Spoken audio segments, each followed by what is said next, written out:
It's been a tumultuous season at Nottingham Forest, but it's been nothing compared to Olympiacos, the other club owned by businessman Evangelos Marinakis. And this is the story of a remarkable, often scarcely believable 9 months in PRECARIOUS. In early May, league-leading AEK visited Olympiacos for an Athens derby. The score was 1-1 going into the last 10 minutes before a penalty was awarded and then converted by AEK. After AEK then scored a third, a group of Olympiacos officials appeared on the touchline, complaining about the penalty and an alleged foul in the lead-up to the third goal. That delegation included Evangelos Marinakis himself, who was among those who kicked footballs from the touchline onto the field of play in protest. The referee attempted to press on, but eventually decided to cut his losses and blew the final whistle when fans rained plastic bottles and pyrotechnics onto the turf.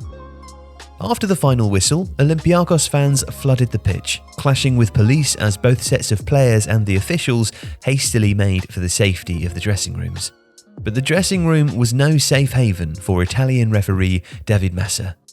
He wrote in his match report, "As I entered the dressing room, in which there were many people, I felt a blow on the genitals, without recognising from whom. No other remarks." Now, for the past 4 years, every big derby in Greece has been refereed by foreign officials. Native officials are routinely accused of bias by the competing sides. That will not be happening in future, after UEFA President Alexander Seferin wrote to the Greek FA to state that UEFA had reconsidered its support for the arrangement. Still, this all feels like the natural conclusion to a season in which Olympiacos have been engaged in a running battle with the Greek Football Federation, Elleniki Podosphoriki Omospondia, or EPO. It has seen them threaten to withdraw from the league entirely due to their conviction that everything is rigged against them. Kostas Karapapis, the Olympiacos vice president, chose to end a meeting between the 6 clubs who'd reached the championship playoffs by throwing a black miniskirt at the president of the Greek Football Federation, Takis Baltakos. Now, explaining why is tricky, but central to the story is the perception of refereeing bias, which has been a problem in Greece for years. His exact intention is unclear, but the most likely message being sent was a fairly misogynistic one, that Baltakos should be wearing a miniskirt. And needless to say, being Olympiacos manager has become a precarious business. Including interims and caretakers, there have been 19 different head coaches since Marinakis took over in 2010. This season, Pedro Martins was sacked after a humiliating 4-0 defeat to Maccabi Haifa in the Champions League playoff rounds. He was replaced by Carlos Corberán, but he only lasted 7 weeks, winning just 2 of his 11 games in charge. Previous coach Mikel was brought in, and recruited to help him was Director of Football Jose Anigo, who was briefly Nottingham Forest's head of recruitment before being arrested by French police over accusations of extortion, which he was ultimately cleared of. Results were adequate after the World Cup, but after Olympiacos threw away a 2-goal lead to Aris in March, Marinakis made his displeasure known to the coaching staff and the players in the dressing room. Mikel promptly resigned, and Anigo took over as coach until the end of the season. Like Forest, Olympiacos have hardly been shy in the transfer market. They signed 17 players in the summer window, including 5 on one particularly busy deadline day, adding a modest 4 more in January. Marinakis seems to particularly like a number 10. Before the season, they already had Kostas Fortounis, a star for most of his 9 years at the club, and they also had Mathieu Valbuena. Nevertheless, in came Philip Zinkernagel, who'd played in the number 10 role for Forest in their promotion season and was signed from Watford on the recommendation of Martins. He and Corberán did not gel, and 2 months and 7 appearances after signing, Zinkernagel joined Standard Liège on loan. João Carvalho, another former Forest player, is on their books too, although he's on loan at Estoril in Portugal. And they also spent £6 million on Pep Biel, the Spanish playmaker who arrived off the back of a brilliant couple of seasons for FC Copenhagen. On his debut against Olympiacos in September, Biel was sensational, scoring 1 and setting up another.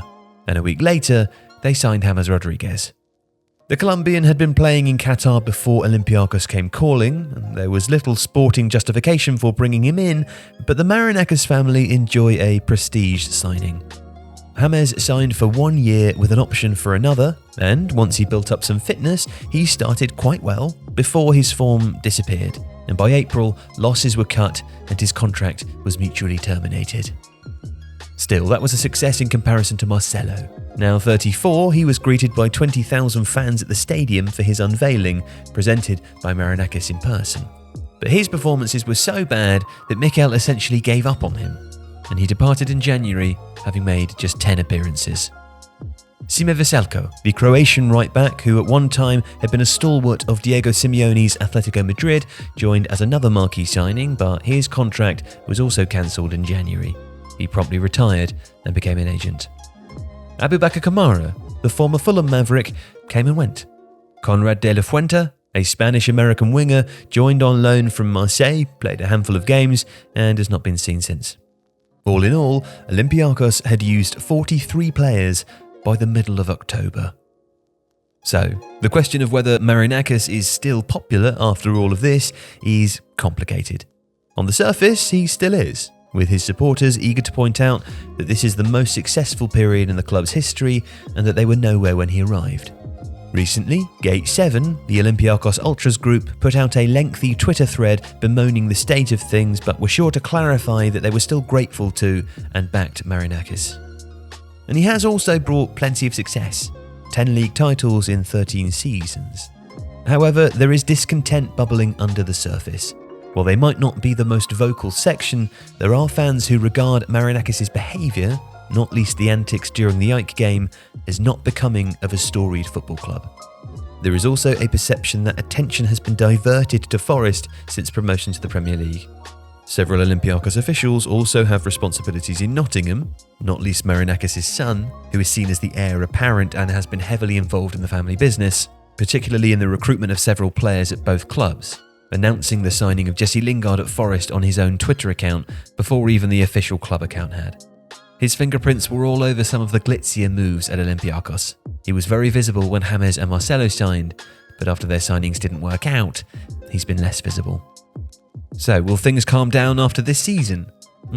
Unlikely. The success of the Marinakis era in Greece means they're unlikely to change their ways anytime soon. If you like this video, please consider subscribing to the channel. The Athletic is home to some of the world's best sports journalists, including journalists dedicated to each Premier League team, so every fan gets the coverage they deserve, not just the big clubs. And you can try it for free now for 30 days. See the link in the description.